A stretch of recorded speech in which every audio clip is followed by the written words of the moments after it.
in this lecture as a part of minimizing the switching capacitance. We are studying about the techniques under the architecture level optimization. Okay, under that the second technique is ordering of input signals. So here let me explain by making use one example. Okay, here this is we have 3 bits has to be added. Okay, 3 additions. So here if you will see, first one is in, whereas coming to here it is shifted 7 times towards right, that is effectively division by 2 power 7. Next, whereas coming to here the shifted 8 times towards right, essentially division by 2 power 8. Okay, these 3 are to be added.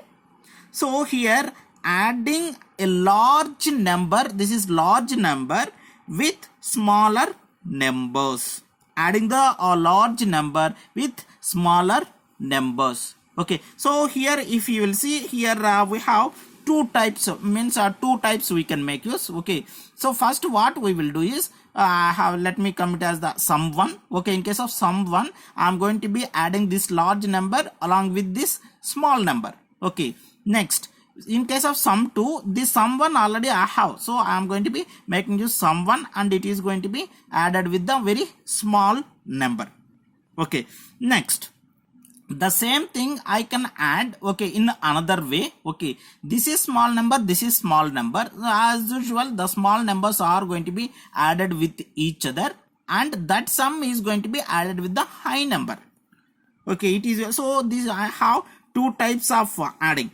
Okay, so here when I am going to be adding large number with small number, okay, it will means here the sign extension is coming to the existence. As a consequence what will happen, it will go for the it will leads to the switching activity very much high. Okay, so by using here what let me explain by making use this diagram. Okay, so small number, this is a high number, small number, here the switching activity is going to be high. Okay, next this number again, of course it has become with this large number addition with the small number. Okay, it has become switching activity is going to be high. Now it here I have large number with small number, again it is going to be the switching activity is going to be high. So for that sake only switching activity is going to be high when we are going to be plotting the from plot between the bit as well as the transition activity. Now the same thing if I am going to be adding two small numbers. Okay, here when I am going to be adding the two small numbers, okay, both are small, so automatically the switching activity is going to be less and that is going to be added with the large number. So the overall if you will see the switching activity is going to be very less in this case and it is going to be very much high in this case. Okay, so when the switching activity is going to be less, automatically what will happen is, okay, the power dissipation is going to be less. So switching activity reduced by optimizing the ordering of the operation in the design itself.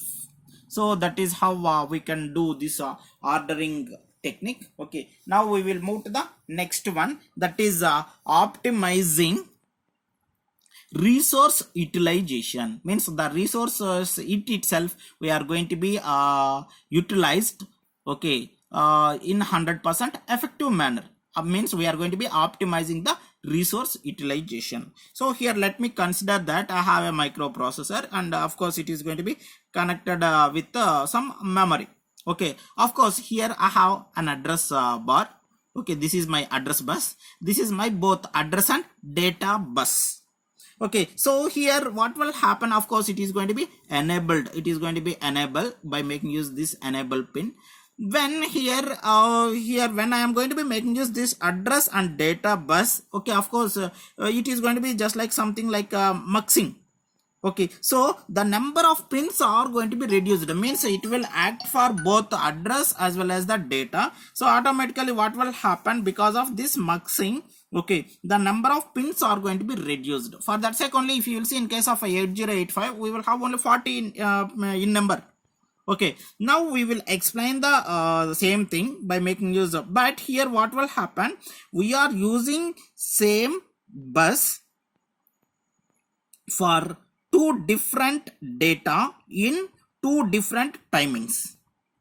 Okay, but when we are doing this, automatically what will happen, large switching activity is going to be taking place and leads to the power dissipation. So we are supposed to be overcome that problem, because when we are going to be making use of the same bus for the two purposes, okay, sometime it is going to for to do some operation, and the another time it will go for the some operation. So automatically the switching activity or time delay is going to be increases.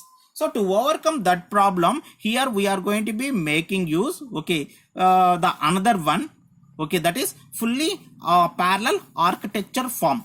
So in case of this fully parallel architecture form, okay, there we are going to be making use two counters.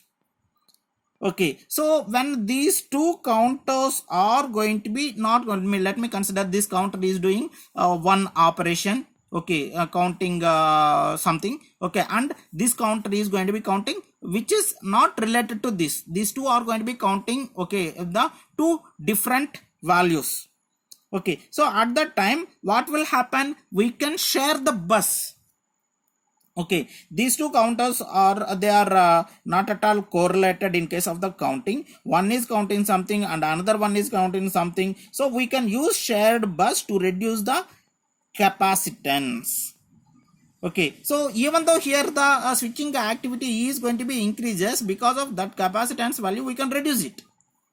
Okay, so what we can tell here, the trade-off is going to be taking place, okay, between area or maybe between power utilization or maybe with respect to the time delay. So that is how here the utilization of the resource is going to be taking place. Actually we have the two types in case of optimizing resources utilization. Okay, one is time multiplexed architecture, another one is fully parallel architecture. In case of time multiplexed, what will happen, the bus is going to be shared, okay, for the different actions, different timings, and it is going to be multiplexed. So switching activity is going to be increased. So when the switching activity is going to be increased, what will happen, the power dissipation is going to be reduced, increases. Okay, so to overcome that we are going for the fully parallel. So parallelly here the process is going to be taking place and it is going to be complete. If we are going to be making use of sharing process, we can make use,